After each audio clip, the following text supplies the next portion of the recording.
Buenas noches, damos inicio a esta masterclass que es la introducción a la unidad número 4, la formación social de los cristianos. Voy a compartir con ustedes la pantalla para ver el documento que hemos preparado para esta masterclass.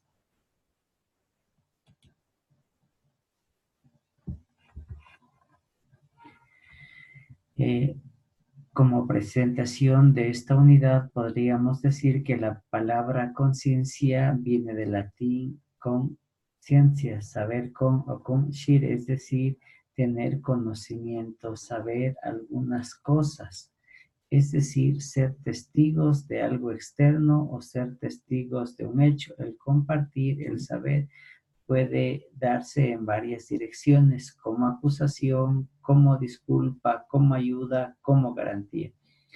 Parece que hay una respuesta simple que hace superfluas todas las reflexiones complejas sobre la pregunta del deber y el querer. Uno tiene que hacer lo que le dice su conciencia. Esta respuesta es justa y engañosa al mismo tiempo.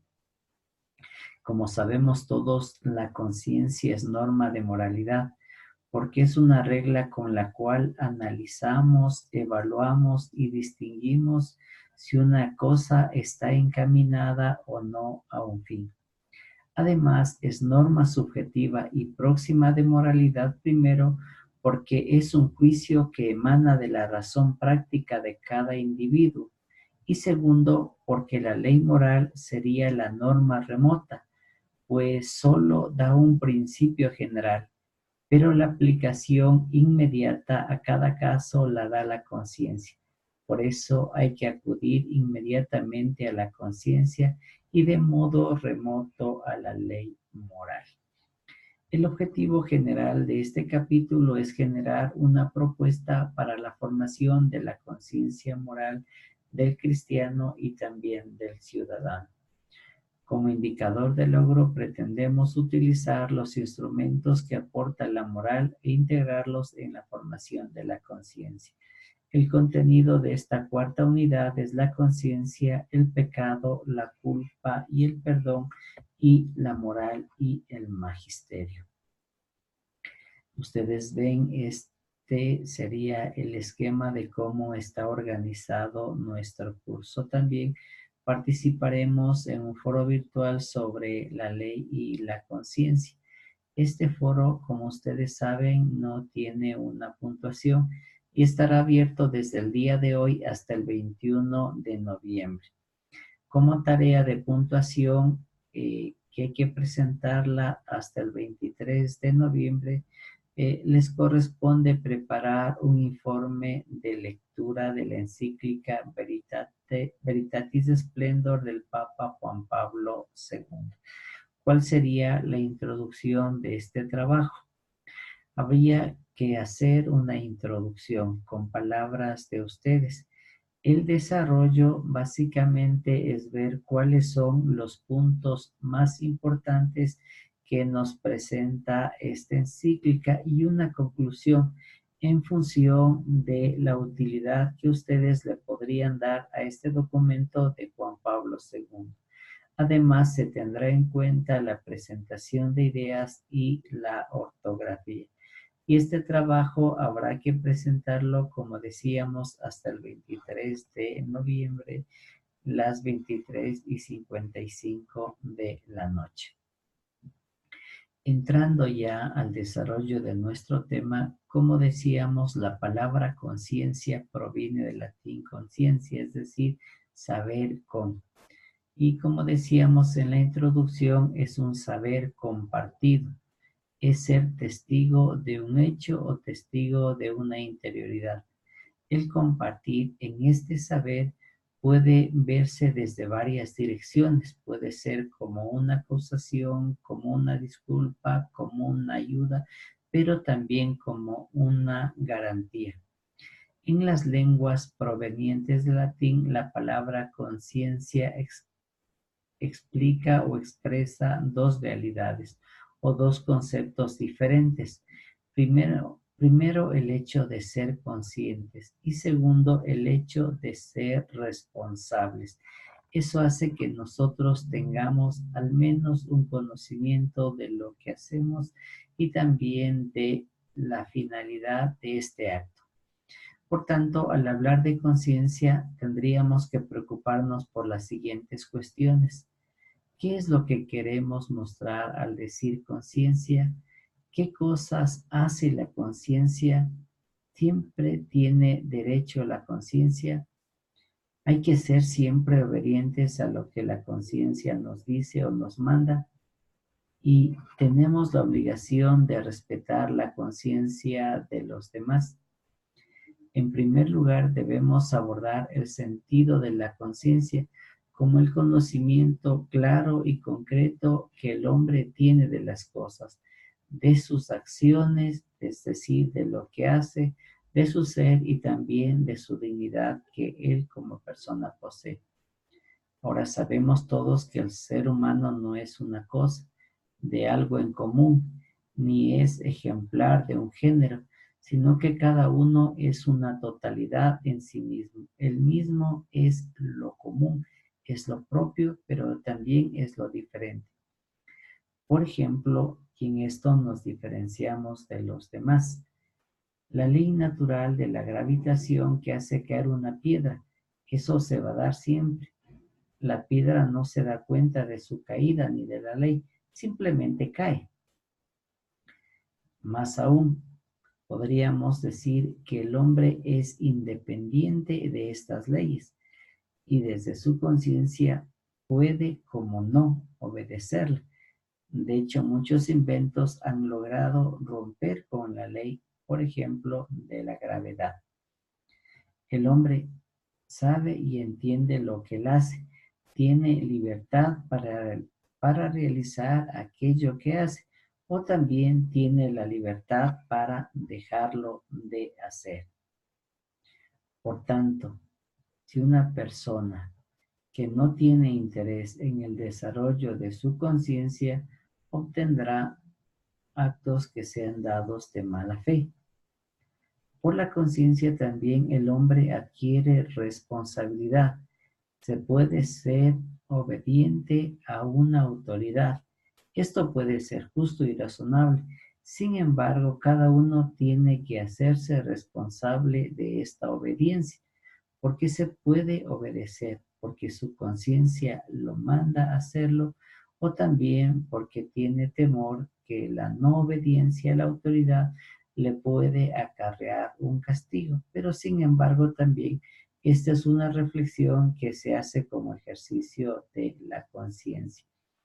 Por el mismo hecho de que cada persona tiene derecho a información de los resultados y de la moralidad de sus acciones, se tiene también que actuar en conciencia, porque sabemos cuál es la responsabilidad que deberíamos asumir frente a nuestros actos. No podemos esperar para accionar hasta que exista una unidad mundial sobre lo justo o lo verdadero. Eso sería tremendamente complejo. Constantemente nos vemos obligados a hacer cosas en conciencia o también a dejarlas de hacer porque nuestra conciencia nos está diciendo lo contrario. Ahora, no siempre existe una certeza de que hacer las cosas siempre van a estar encaminadas hacia aquello que es bueno y correcto. Por tanto, necesitamos información, necesitamos que nuestra conciencia sea coherente con aquel principio que nos manda a actuar. Ahora, lo que sí deberíamos tener siempre presente es que nuestra conciencia es como un compás. Ahora, si nuestra conciencia actúa ya de una manera, deberíamos preguntarnos de dónde viene y por quién es programada esta conciencia, por qué actuamos de esta manera y no de esta otra. Como decíamos, es como un compás. Quizá este compás no indica lo absoluto, sino algo que ya nos viene manipulado, o que se nos viene dado en función del contexto en el cual nosotros nos estamos desarrollando. Y surge una pregunta: ¿por quién está programado este indicador? ¿Y quién es el que nos dice cómo actuar o cómo no hacerlo? Según Freud, hemos dado un carácter más íntimo a las normas de quienes hemos obedecido en nuestra niñez. Por tanto, nuestros padres o aquellas personas mayores cercanas a nosotros son los que pasaron y los que nos proporcionaron aquellas normas que ellas o la sociedad les había dado. Además, sabemos todos que conforme vamos creciendo, conforme vamos madurando, vamos cambiando también los mandamientos de nuestros padres por mandamientos o preceptos que nosotros mismos nos vamos creando. Por tanto, Freud creó en este sentido el concepto del super-yo, el cual junto con el helio y el yo forman nuestra estructura personal. El super-yo es como la imagen introyectada del Padre en nosotros. Solo bajo la conducta del super-yo puede formarse el yo, liberándose de la confusión de los instintos. Pero el yo tiene que liberarse también del poder del super-yo para desarrollarse verdaderamente. Las descripciones de Freud son precisas. Sin embargo, es un error identificar simplemente la conciencia con el super-yo, considerándolo como un producto de la educación. Esto no puede ser, porque siempre hay hombres que actúan contra las normas dominantes de su sociedad en la cual crecieron, aunque sus padres hayan sido representantes de dichas normas. Pero podemos ver en la historia que los verdaderos autores de la conciencia no fueron hombres que se inclinaron al lado de la protesta y la contestación, sino más bien hombres que quisieron cumplir sus deberes con toda tranquilidad. Porque esto hacía que ellos estén en paz con los demás, pero también hacía que sientan armonía y su relación con las otras personas se dé de una mejor manera. Soy un servidor fiel de mi rey, pero primero lo soy de Dios. Esta fue una máxima que Tomás Moro utilizó cuando tenía que hacer cosas que su conciencia, en este caso desde una perspectiva religiosa, le pedía que no debería hacer. Por tanto, ni la necesidad de la adaptación ni de la oposición condujeron su comportamiento, sino la convicción de que existen acciones que uno no puede hacer. Esta convicción se hizo tan congruente con su yo que el no debo se cambió por un no puedo, porque su conciencia tenía otro tipo de conceptos y otro tipo de acción. Ahora bien, la conciencia no es un producto de la educación ni tampoco idéntico con nuestro superior. Quizá es algo innato o es una clase de instinto social, preguntas que desde la moral se intenta y se responde. Por tanto, deberíamos preguntarnos de dónde viene la conciencia. Podríamos preguntarnos también de dónde viene el idioma, por qué hablamos. Naturalmente porque aprendemos a hablar de nuestros padres. El que nunca ha oído queda mudo, pero sin embargo es capaz de comunicarse y aunque no lo hace a través del lenguaje, lo puede hacer de otras maneras y es también capaz de desarrollar un pensamiento, porque nuestro pensamiento es un modo también de hablar interiormente. Nadie podría decir que el idioma es una forma de determinación exterior del hombre. Se puede decir que el hombre es un ser que de sí mismo habla y piensa.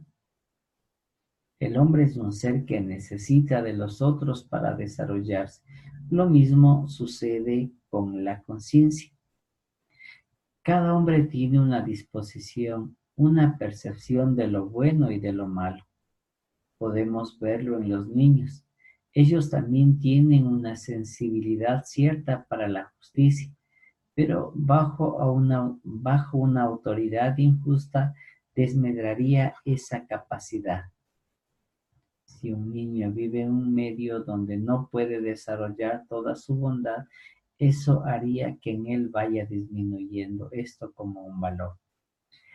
Ahora, una conciencia sensible es el indicador de libertad y la apertura de un hombre, lo cual hace que él sienta cierto escrúpulo o cierto recelo frente a aquello que él considera no es correcto.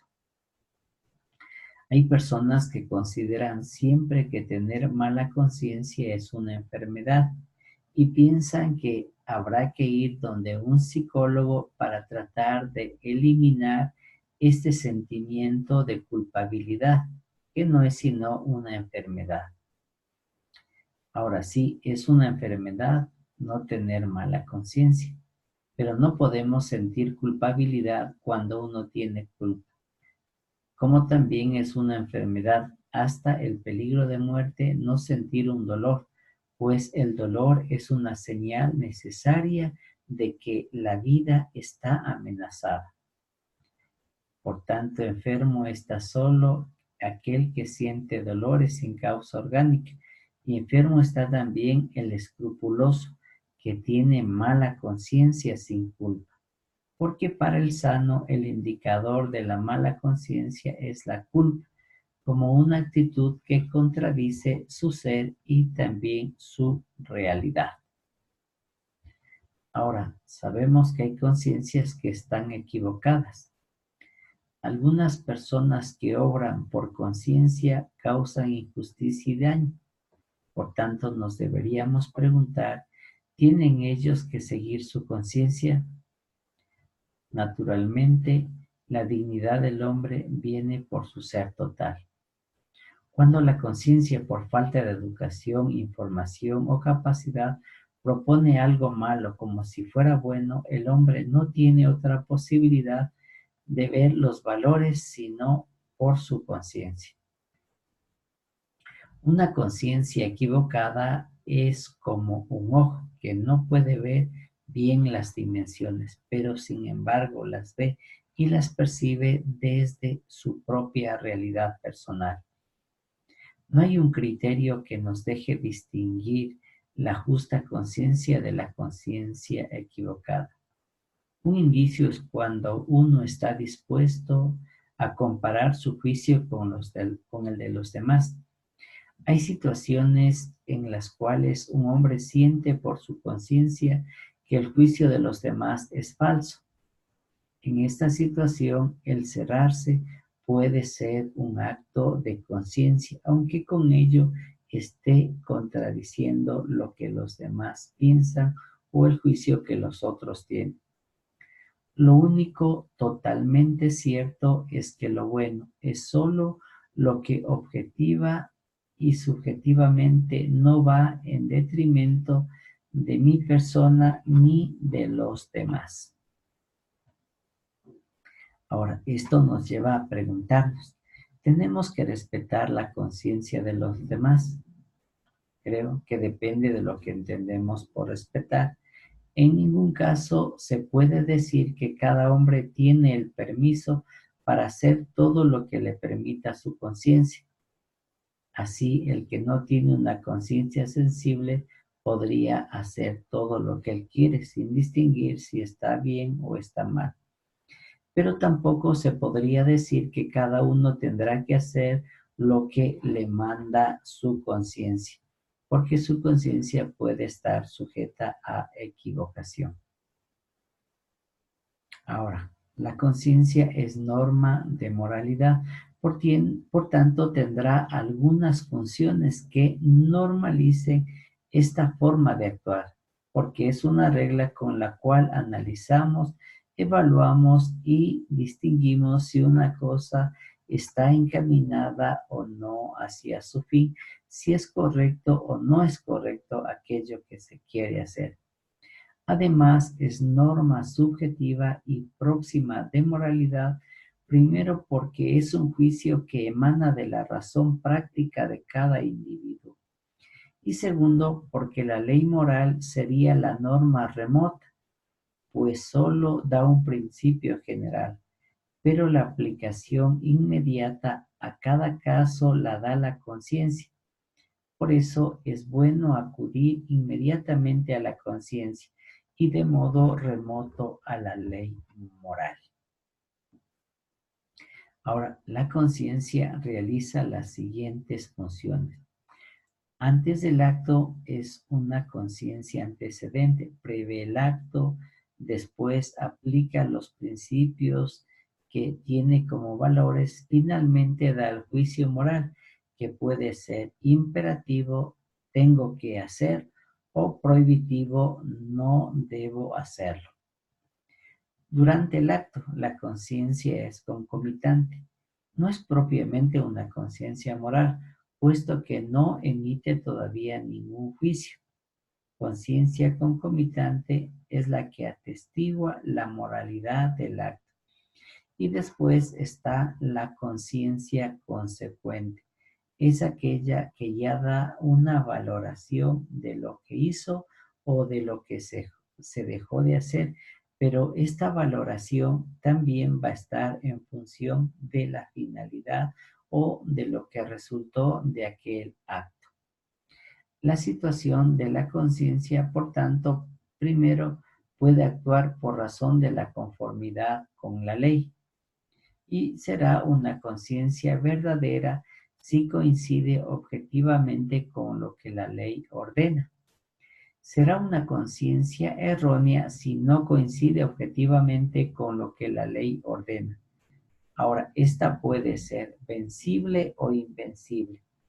La conciencia invencible errónea puede ser accidentalmente norma subjetiva y próxima de los actos humanos. La conciencia vencible errónea nunca puede ser norma subjetiva y próxima de los actos humanos, porque es una incapacidad de querer salir de un error y más bien es querer quedarse en la ignorancia, muchas veces como forma incluso de justificación de un acto que no se lo hizo. Por razón del asentimiento, la conciencia puede ser cierta si juzga sin temor ninguno a equivocarse. Por ejemplo, yo podría decir, hoy es martes. Conciencia dudosa si vacila entre los juicios contrarios. Es decir, la duda puede ser negativa si carece de razones en pro y en contra, y positiva si hay por igual razones en pro y en contra.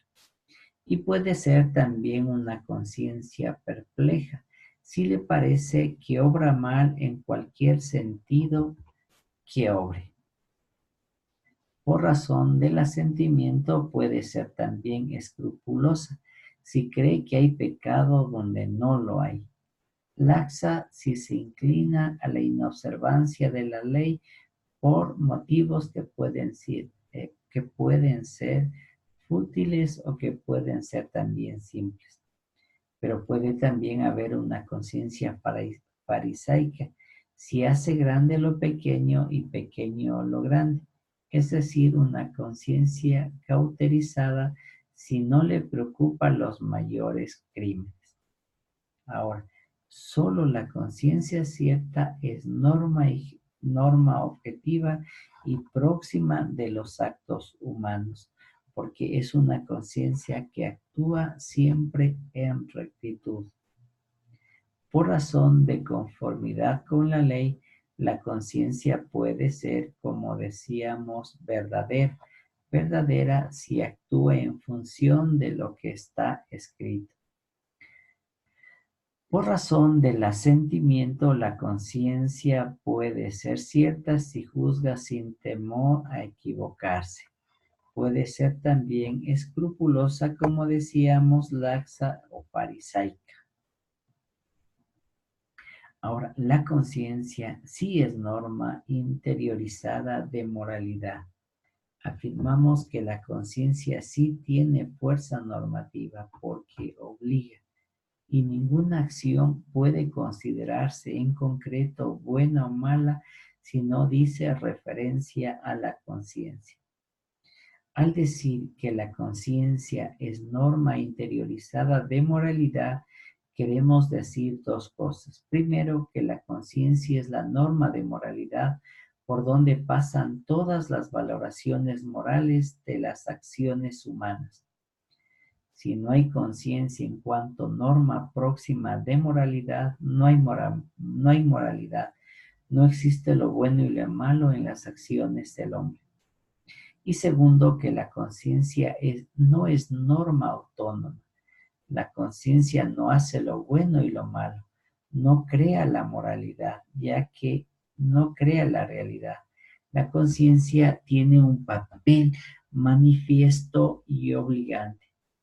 Por eso Gaudium et Spes, un documento del Concilio Vaticano II, nos decía, en lo más profundo de su conciencia, descubre el hombre la existencia de una ley que él no se dicta a sí mismo, pero a la cual debe obedecer y cuya voz resuena cuando es necesario en los oídos de su corazón, advirtiéndole que debe amar y practicar el bien y que debe evitar el mal. Es decir, haz esto y evita aquello. De la afirmación de que la conciencia es norma interiorizada de moralidad, podemos deducir algunas conclusiones. Primero, la conciencia tiene una importancia decisiva en la vida del hombre. Es la fuente inmediata de donde fluye la moralidad de nuestra vida. Según los dictámenes de la propia conciencia, será juzgado personalmente cada hombre. La conciencia es el núcleo más secreto del hombre.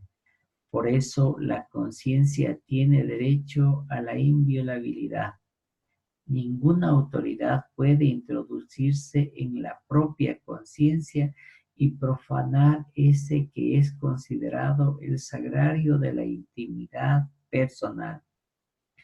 La conciencia, al ser el fundamento más grande de la dignidad humana, debe ser formada. El deber moral más fundamental que el hombre tiene es la de formar su propia conciencia.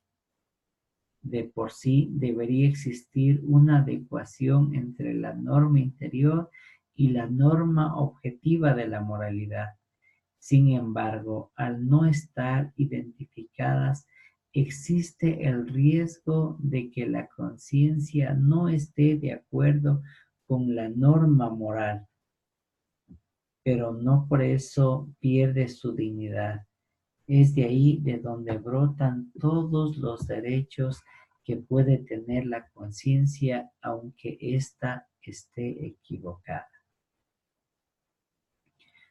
Bien, en una clase anterior habíamos ya hablado sobre el pecado, así que vamos a tratar de recordar un poco, porque el pecado puede ser visto desde una cuestión personal, pero puede ser visto también como una estructura social.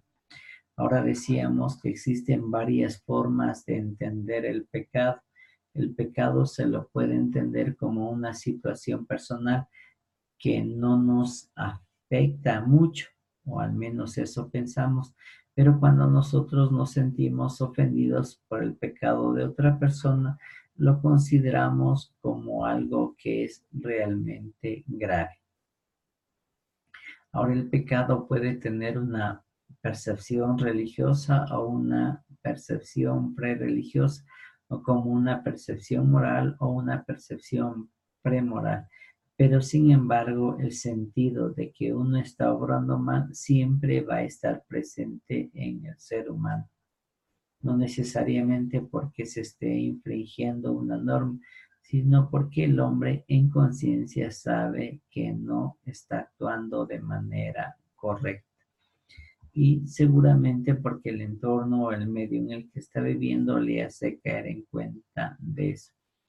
Decíamos también que hay algunas concepciones que son falsas de pecado, pero que sin embargo se han metido tanto en nuestra vida que nosotros terminamos aceptándolas y creemos que es así. Y el pecado, decíamos, puede ser considerado como un tabú, es decir, como una mancha que afea nuestra apariencia. El pecado también puede ser visto únicamente como una violación hasta mecánica de la ley y por tanto pecado es simplemente infringir una norma. El pecado para otros puede ser considerado de esta dualidad, culpa y también castigo. Y por tanto el hombre evita cometer un pecado porque tampoco quiere ser castigado. Y también el pecado visto como una ofensa a Dios, sin pensar que no es a Él al que directamente se le ofende, sino a las personas con las que uno está conviviendo o aquella a la que uno cometió una falta. Decíamos que el pecado desde la Biblia puede ser visto como una ruptura de la alianza que el pueblo hace con Dios. Por eso el pecado no solamente es una cuestión personal, sino que también tiene una estructura social. El pecado también es visto como una falta de caridad, sobre todo a los más pobres, a los más necesitados. El pecado también es considerado como una categoría religiosa. ¿Por qué? Porque es una ofensa que se le hace directamente a Dios o a aquello que Él ha mandado.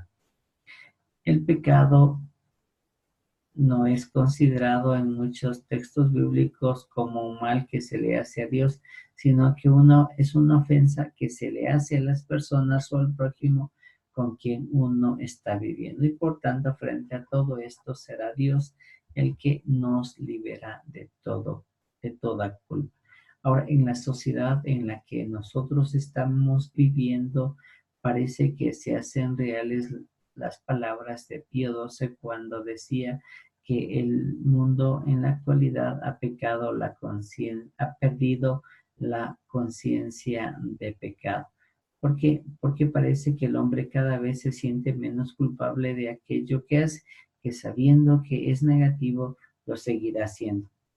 Ahora, este fenómeno no sería tan lamentable si el hombre, en vez de actuar mal, buscaría siempre actuar de manera correcta. Por tanto, decir que hay ausencia de pecado, básicamente es decir que el hombre perdió la capacidad o está perdiendo la capacidad de sentir culpabilidad o de sentirse mal por aquello que le hizo actuar de manera incorrecta. Ahora hay otras formas de entender el pecado, como por ejemplo, como la insolidaridad, es decir, la falta de caridad. O el pecado también visto como una neurosis, como algo que hace que nuestra vida necesariamente sea competencia o sea también agresión cuando se siente que uno está perdiendo su espacio. Pero puede ser visto también como una enfermedad, es decir, que algo que sin depender de mí modifica mis actos. Pero puede ser también visto como una grosería hacia las demás personas o una grosería hacia uno mismo. Y por tanto, si es una grosería, no es una falta y simplemente basta con reconocer que se obró mal. El pecado como mancha. El hombre en la actualidad parece pensar que el mal y el bien existen con una cierta independencia respecto a su propia libertad o a su propia voluntad. Es decir, que no depende. El hombre algún rato actuará bien, otro rato actuará mal, pero sin embargo la condición humana es así. El pecado visto también como una desobediencia, es decir, como la no adecuación a lo correcto o como la no adecuación a lo verdadero en el comportamiento, es irse en contra de la autoridad o irse en contra de aquello que está establecido y socialmente aceptado. Pero el pecado también puede ser visto de una manera errónea como un anatema, es decir, como una exclusión, como algo que me aleja y me separa del grupo, del grupo en el que yo convivo. Y por tanto es como que el pecado maltrata y me está alejando de no solamente de Dios, sino de aquellas personas. Esta imagen, o quería terminar con esta imagen, haciéndonos caer en cuenta que el pecado, independientemente cuál sea, siempre va a ser una esclavitud que nos va alejando primero del amor de Dios y después que va coartando nuestra realidad. Bien, para terminar esta pequeña introducción, quisiera recordarles cuál es la actividad que nosotros tenemos que hacer para, para esta unidad. Decía que vamos a leer la encíclica Veritatis Splendor, que es una encíclica marcadamente moral del Papa Juan Pablo II, y vamos a hacer un informe de lectura. Deberíamos empezar por una introducción a esta encíclica, luego sacamos o vemos cuáles son las ideas más importantes que nos presenta el documento, y tercero, tendríamos que presentar unas conclusiones. Estas conclusiones tienen que estar siempre en función de la utilidad de esta encíclica, sobre todo en nuestra vida diaria. No se olviden de tener alguna inquietud o alguna duda. Estaré conectado a través de la. Buenas noches y fue un gusto compartir con ustedes.